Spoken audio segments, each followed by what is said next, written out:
श्री गुरुदेव भगवान की जय। श्रीमद् भगवद गीता के 9वें अध्याय में श्री भगवान अपना निवास बताते हुए कहते हैं कि वह सर्वंतर्यामी, सर्वत्र और सबका सर्व जगह सर्वत्र व्याप्त है। वह कहाँ मिलेगा, कैसे मिलेगा, ये तीसरे श्लोक में सब अच्छे से वर्णन किया है। सब अंतर ही है अपने। तो उसका निवास आगे बताते हुए चौथे श्लोक में कहते हैं, मया तद्मिदं सर्वं जगद व्यक्त मूर्तना मत्स्थानि सर्वभूतानि न चाहम तेष वसता। अर्थात अव्यक्त अपने रूप से जगव्याप्त मैं करता सभी, मुझ में सभी प्राणी मगर, पर मैं नहीं उनमें कभी। मया अव्यक्त मूर्तना इदं सर्वं जगत ततं च सर्वभूतानि मत्स्थानि अहम तेषु न अवस्थितः। मुझ सच्चिदानंद घन परमात्मा से यह संपूर्ण जगत व्याप्त है और सर्वभूतानि समस्त भूत मेरे अंदर संकल्प के आधार पर स्थित हैं। मेरे अंदर ही सब स्थित हैं और मुझसे ही सब व्याप्त है, परंतु मैं उनमें स्थित नहीं हूँ। यह भी बात कह रहे हैं। दो बातें हैं यहाँ। एक अव्यक्त मूर्तना, जो व्यक्त नहीं होता परमात्मा व्यक्ति में नहीं है, अर्थात निर्गुण निराकार है। सगुण साकार निर्गुण निराकार नाम रूप से परे है। जो नाम रूप से परे है, सर्वत्र है, सबका अंतर्यामी है। कोई भी नाम उसके वास्तविक स्वरूप का वर्णन नहीं कर सकते। कुछ भी नाम रखो, कोई भी एक नाम रख लेंगे तो उसके पूरा वास्तविक स्वरूप का वर्णन नहीं हो सकता। भौतिक वस्तु भी नाम से नहीं भाषित होती है। जैसे रसगुल्ले का नाम से नहीं बता सकते कि वह कैसा कितना मीठा होता है, बिना खाए देखे उसको। सबकी कड़वाहट मधुरता में अंतर होता है। अतः वाणी के द्वारा वस्तु का पूर्ण वर्णन नहीं हो सकता, तो परमात्मा का वर्णन कैसे हो सकता है किसी नाम से? लेकिन वर्णन करना पड़ता है, जिससे कुछ कहने से समझो, फिर अनुभूति करो, तो यह धीरे धीरे ही होगा अभ्यास से। यह परमात्मा अप्रकट, अप्रमेय, अप्रमाण है। कोई भी शब्द वस्तुतः वर्णन नहीं कर सकता। ऐसे मुझ सच्चिदानंद घन परमात्मा के द्वारा ये दिखता हुआ जो संसार है, सारे संसार में मैं व्याप्त हूँ। ब्रह्मा से लेकर स्तंभ तक चर अचर जितने प्राणी व जड़ तत्व में सब में परमात्मा व्याप्त है। छोटे से बड़े तक कोई भी चीज रहित और अलग नहीं है। सर्वभूतानि मत्स्थानि, सारे संसार में जब परमात्मा है तो सारे प्राणी उसी में स्थित हैं। परंतु एक बात और कहते हैं कि मैं उनमें स्थित नहीं हूँ। ये बात अलग बता रहे हैं, जबकि ईश्वर सर्वभूता नाम गीता में ही कहा है कि सबके हृदय में बैठा हुआ है, किंतु मैं उनमें स्थित नहीं हूँ। अर्थात जैसे स्वर्ण में सब आभूषण है, ऐसे ही मुझ में सब कुछ है। सारे आभूषणों में स्वर्ण ओतप्रोत है, वैसे ही परमात्मा सारे संसार में है। तथा परमात्मा में सारे भूत प्राणी हैं, किंतु मैं उनमें स्थित नहीं हूँ। कुंडल या हार में सोना नहीं है, ऐसा कहें तो लक्ष्य समझना है। उसका लक्ष्य समझना है, क्या है इसका कारण। एक बार एक महात्मा की एक राजा से बातचीत चल रही थी। जैसे आभूषण में स्वर्ण नहीं है, उसी प्रकार परमात्मा सब में नहीं है। तो जब नहीं समझे राजा, तो उन्होंने आभूषण मंगाए। तो बोले, सोना हमने ले लिया।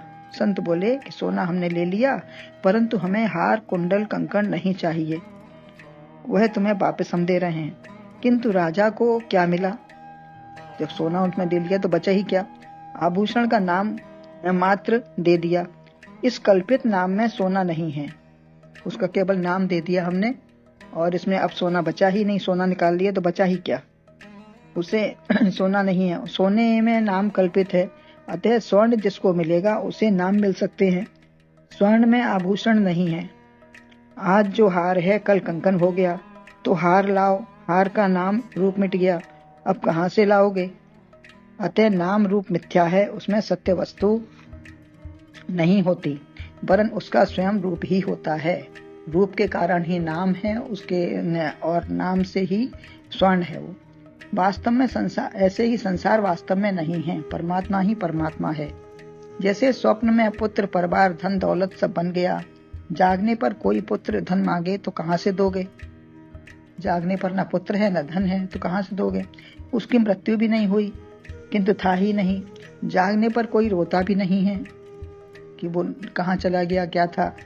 जब वह था ही नहीं, स्वप्न था। स्वप्न का संसार मिथ्या होता है। मुझ में कल्पित सब बन गया था, तो संकल्प के आधार पर मुझ में ही बना और मुझ में ही मिट गया। वास्तव में न बना था न मिटा था, कल्पित भाषित हो गया। परमात्मा ही जिसका आधार अधिष्ठान है। तुम नहीं हो तो स्वप्न किसे देखा, किसे दिखे? रज्जो यथा हिरभ्रमः। रस्सी को देख के डरे, चिल्लाए। किसी ने प्रकाश करके दिखा दिया कि ये सर्प नहीं है, रस्सी है। तो रस्सी है तभी भ्रम हुआ, परमात्मा है तभी तो संसार का भ्रम भी होता है। परमात्मा है तभी तो भ्रम है संसार का। जल है तो बर्फ, भाप, बादल, बुदबुदे बन सकते हैं। मृग मरीचिका के जल से तो कुछ चाहो तो कुछ नहीं बनेगा। यदि मृग मरीचिका का जल तो हमें दूर से लग रहा है तो उससे तो कुछ नहीं बनता है। जल की सत्ता से ही सब है। नेत्रों से संसार दिखता है, शरीर दिखता है, परंतु कण कण में समाया हुआ परमात्मा नहीं दिखता। जैसे पिता ने बही में लिख दिया कि अमुक कमरे में एक बक्से में सोना है, तो उसको बच्चों को नहीं मिला, तो किसी महापुरुष ने बताया कि यह बक्सा ही सोने का है। बक्से में सोना नहीं है, लेकिन सोना का ही बक्सा है। काली पॉलिश से उसका रूप ही छिप गया था, तो बक्से में सोना नहीं, पूरा बक्सा ही सोना है। अतः मैं उनमें स्थित नहीं हूँ, वरन सब में व्याप्त हूँ। कण कण में वही व्याप्त है, उसी का सब स्वरूप है। बक्से की तरह संसार में परमात्मा नहीं है, वरन पूरा ही परमात्मा है। नाम रूप का बात करके ही यह दिखेगा। हम नाम रूप का बात कर देंगे तो सब केवल परमात्मा ही है। नाम रूप हमारे बनाए हुए दिख रहे हैं, वास्तव में ये सब परमात्मा ही है। पालिश हटाओ, शरीर, पुत्र, धन, परिवार, मेरे तेरे की पालिश जो हटेगी तो शुद्ध सच्चिदानंद घन परमात्मा दिखेगा। हर वस्तु ही परमात्मा है, जो सब में वस्तु बसा है। वस्तु माने बसा है, जो चर्म चक्षुओं से नहीं दिखता। नेत्र भौतिक हैं, पंचभूतों से बने हैं, जो भौतिक ही देख सकते हैं, अभौतिक नहीं देख पाएंगे। उसका अनुभव ही होगा। एक बच्चा खड़ा है, उसे अपना पुत्र प्रमाणित करो। कोई बच्चा खड़ा है, उसको अपना प्रमाणित करो कि तुम्हारा पुत्र है। अपना माना है तो मेरा है, यह दिखाया नहीं जा सकता। प्रत्येक पदार्थ में मेरा लगाया तो मेरा हो गया। कोई भतीजा, भांजा, बेटा कुछ भी मानता है, ऐसे ही सारा संसार मेरा तेरा लगा लिया।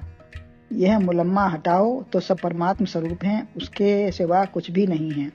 अव्यक्त मूर्ति वाला होते हुए भी मैं सब में व्याप्त हूँ। अव्यक्त मूर्ति वाला हूँ, मेरा कोई स्वरूप नहीं है, लेकिन फिर भी मैं सब में व्याप्त हूँ, मेरा बिना कुछ नहीं है। संकल्प के आधार पर मुझ में सब स्थित हैं। जैसे मैंने संकल्प किया हार या कुंडल बना, ऐसे ही यह प्राणी पंचभूत से मनुष्य जीव बन गए, तरह तरह के जीव बन गए। कल कुछ थे, फिर कुछ हो गए, या कुछ आगे भी सब बदलते ही रहेंगे।